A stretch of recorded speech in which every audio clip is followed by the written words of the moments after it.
नमस्कार बंधुरा लक्ष्मीप्रियास daily blog चैनेलेर आरो एकटी भिडियोते आपनादेर सकलके जानाई स्वागत। आशा करी आपनारा सकले भालो आछेन एबं सुस्थ आछेन। आज बांगला 26 ज्यैष्ठ 1432 बंगाब्द इंग्रेजी 10 जून 2025 मंगलवार चतुर्थ जय मंगल चंडी अर्थात शेष जय मंगल चंडी। तो बंधुरा भिडियोटी मनोयोग सहकारे एवं भक्ति निष्ठार सहित शुरू थेके शेष पर्यन्त श्रवण करुन।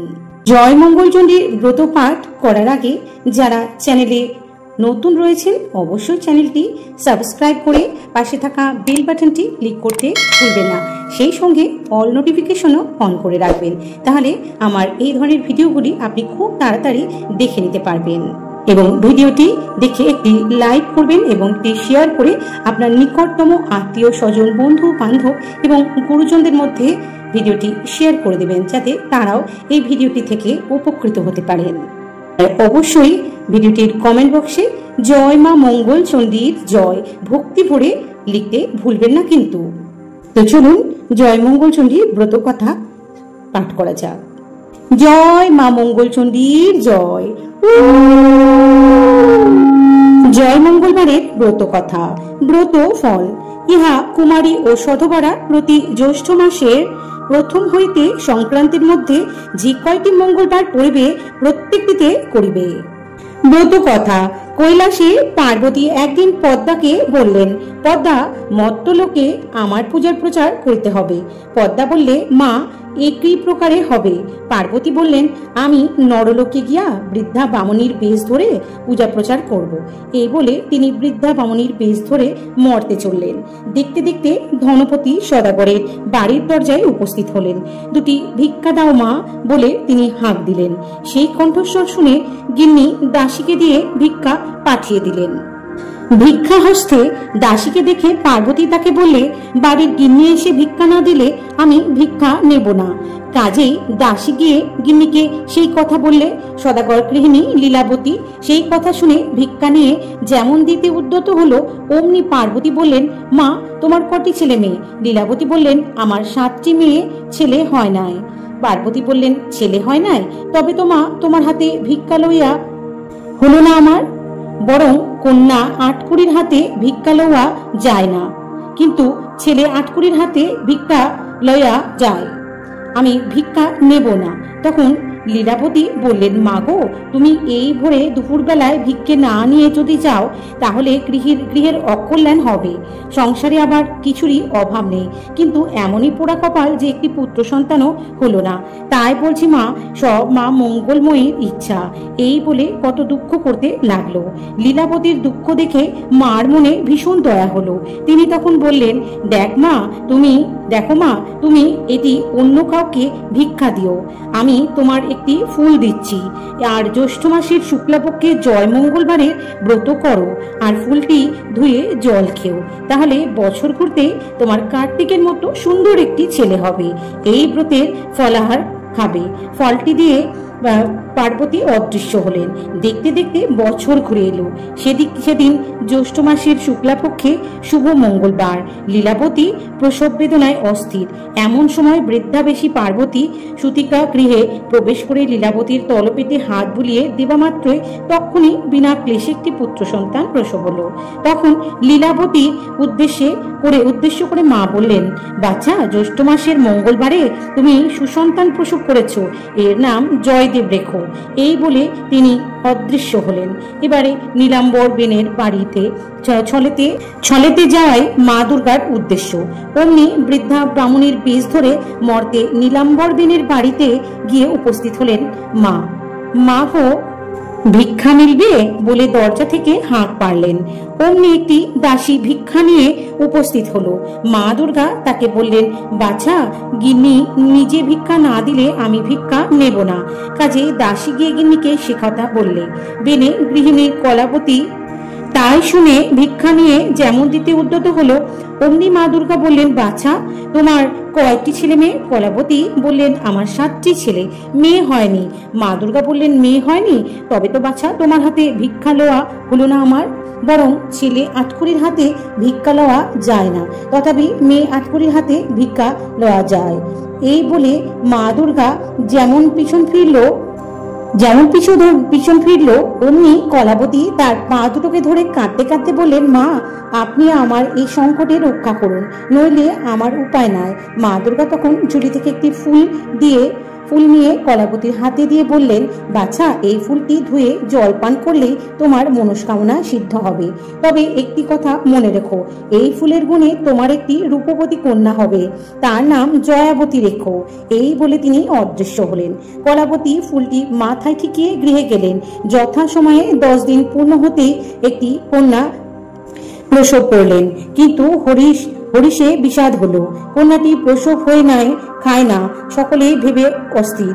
সেদিন মঙ্গলবার মঙ্গলচণ্ডীর পূজার আয়োজন, বাদ্যবাজির সঙ্গে পূজা আরম্ভ হলো। যেমন পূজার সমাপ্তি অমনি নবজাতিকা কন্যা কেঁদে উঠে খেতে লাগলো, জয় মা মঙ্গলচণ্ডী, জয় মা মঙ্গলচণ্ডী। রবে বেনে বাড়ি মুখরিত হয়ে উঠল। যথাসময়ে সূতিকা পূজা, আটকৌড়ে অন্নপ্রাশন প্রভৃতি শুভ কার্য সম্পন্ন হলো। কন্যার নাম রাখলেন জয়াবতী। দেখতে দেখতে জয়দেব ও জয়াবতী শশীকলার ন্যায় বৃদ্ধি হতে লাগলো। জ্যৈষ্ঠ মাসের মঙ্গলবার জয়াবতী বাগানের পুকুর পাড়ে পাড়ার মেয়েদের নিয়ে কাঁঠাল পাতা, বেলপাতা, দূর্বা পুষ্প, ফুল দিয়ে মা মঙ্গলচণ্ডীর পূজা করছে। সেই সময় জয়দেবের একটা পায়রা উড়ে এসে জয়াবতীর কোলে উপর বসলো। জয়দেব অমনি ছুটে এলো আর জয়াবতীকে বললে, তুমি আমার পায়রা দাও। জয়াবতীও বলে উঠলো, বারে এ তো আমার কোলে উড়ে এসে বসলো, আমি তোমায় দেব কেন? জয়দেব ও নাছর বান্দা শেষে পায়রা নিয়ে জিজ্ঞাসা করলে, তোমরা করছো কি? জয়াবতী বললে, মা মঙ্গলচণ্ডীর ব্রত করছি। এই ব্রত করলে কখনোই দুঃখ পায় না, কখনো হঠাৎ মৃত্যু হয় না, জলে ডোবে না, আগুনে পড়ে না, খাড়ায় বা ধারালো অস্ত্রই কাটে না, হারালে সে সব কিছু পেয়ে যায়। সতীন মেয়ের ঘর হয়, যারা মেরে রাজ্য পায়। সেই কথা শুনে জয়দেব কিছু আর না বলে পায়রা নিয়ে বাড়ি এসে গোসা ঘরে গিয়ে খিল দিলে। কলাবতী দেখলে বেলা হলো, ছেলে এখনো নাইলে না, খেলেও না, গেল কোথায়? খুঁজতে খুঁজতে গোসা ঘরে গিয়ে দেখলে ছেলে শুয়ে আছে। তখন কত আদর করে কলাবতী বললে, এমন অবেলায় শুয়ে কেন বাবা? জয়দেব তখন মায়ের গলা জড়িয়ে বললে, মা তুমি যদি নীলাম্বর দিনের মেয়ে জয়াবতীর সাথে আমার বিয়ে দাও, তবে আমি নাইবো খাবো। এই শুনে কলাবতী হেসে বললেন, এই কথা, এর জন্য এত ভাবনা? ওরা তো আমাদের পালাটি ঘর, আমি কর্তাকে বলে এক্ষুনি তার ব্যবস্থা করছি, নাইবি খাবি চল। খুব ঘটা করে জয়দেব ও জয়াবতীর বিয়ে হয়ে গেল। বাসর ঘরে জয়াবতী কাপড়ের ফুট খুলে গদ বের করে যখন গিলছে, অমনি জয়দেব বললে, এ কি করলে? টুক করলে না তাক করলে? জয়াবতী বললে, টুকও করিনি আর তাকও করিনি, আজ জয় মঙ্গলবারের ব্রত, তাই এখন গদ গিললুম। জয়দেব বললে, এই ব্রতর ফল কি? জয়াবতী বললে, এই ব্রত ফল অনন্ত। সকালবেলা বরকনে বিদায় হবে, নীলাম্বর বেনে মেয়েকে পা থেকে মাথা পর্যন্ত গয়নায় মুড়ে দিয়েছে। যাবার সময় জয়দেব বাপকে বললে, বাবা আমি আলাদা ডিঙি করে বউ নিয়ে যাব। ধনপতি তার ব্যবস্থা করলে। ডিঙি তরতর করে জল কেটে চলেছে। এমন সময় জয়দেব জয়াবতীর বললে, দেখো এখানে বড় ডাকাতের ভয়, তোমার সব গয়নাগুলো খুলে আমায় দাও। জয়াবতী তখন গয়নাগুলো খুলে দিলে। জয়দেব বেশ বড় একটা পুটলি বেঁধে টুপ করে জলে ফেলে দিলে। অমন একটা রাঘব পোয়াল পুটলিটি গিলে ফেলল। জয়াবতী তা দেখলে, কিন্তু জয়দেবকে কিচ্ছু বললে না। এদিকে ডিঙি হেলতে দুলতে ঘাটে এসে লাগলো। অমনি বর এসেছে বলে পাড়ার লোক ধেয়ে এলো। কন্যার সাজ দেখে তো সকলেই অবাক। কোটিপতির নীলাম্বর বেনের মেয়ে জয়াবতীর গায়ে একটিও গয়না নেই। তাই দেখে সকলে চিচি করতে লাগলে, যে যার বাড়ি চলে গেল। পরদিন বৌভাত, জেলেরা মাছ ধরতে গেল, কিন্তু কোথাও মাছ পেল না। তখন জয়াবতী ননদের দিয়ে বলে পাঠালে সাগরের জাল ফেলতে। জেলেরা সাগরে জাল ফেলতে সেই রাঘব বোয়াল জালে ধরা পড়ল। জেলেরা মাছ এনে দিলে, কিন্তু সেই মাছ কেউ কুটিতে পারলে না।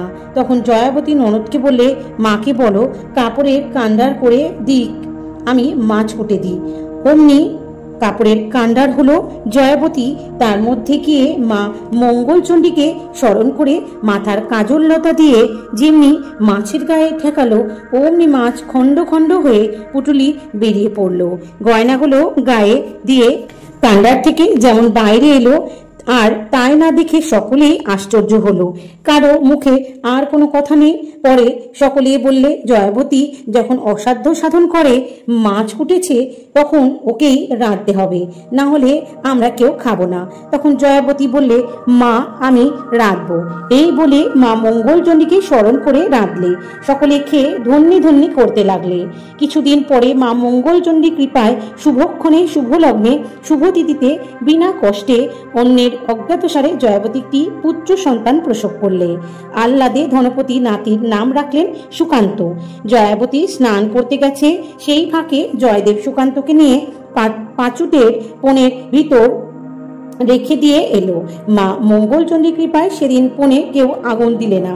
জয়াবতী স্নান করে ঘরে আসতেই মা মঙ্গলচণ্ডী জয়াবতীর কোলে ছেলে দিয়ে অদৃশ্য হলেন। একদিন জয়দেব দেখলে ঘরে ছেলে শুয়ে জয়াবতী বাইরে তেল মাখছে। সে তখন পা টিপে আস্তে আস্তে ঘরের ভিতর গিয়ে বেশ করে ছেলেকে কাপড় দিয়ে জড়িয়ে পুকুর ঘাটে পাকের মধ্যে পুঁতে দিয়ে এলো।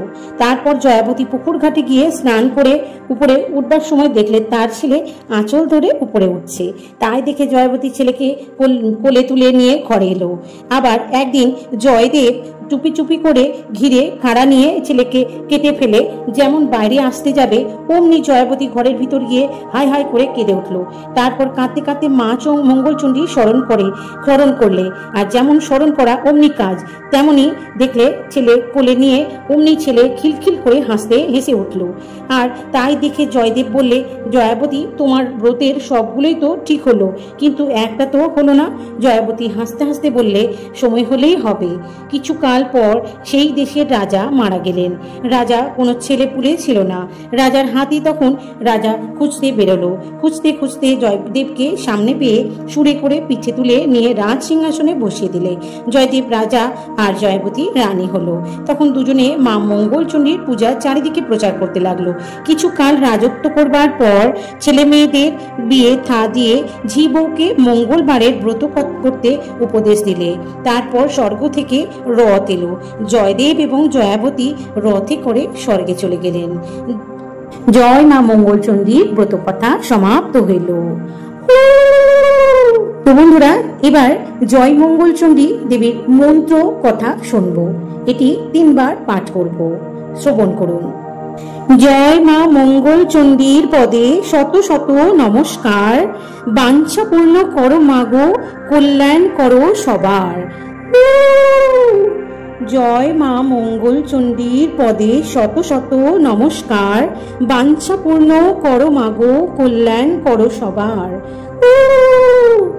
জয় মা মঙ্গলচণ্ডীর পদে শত শত নমস্কার, বাঞ্ছা পূর্ণ করো মাগো, কল্যাণ করো সবার। জয় মা মঙ্গলচণ্ডীর জয়।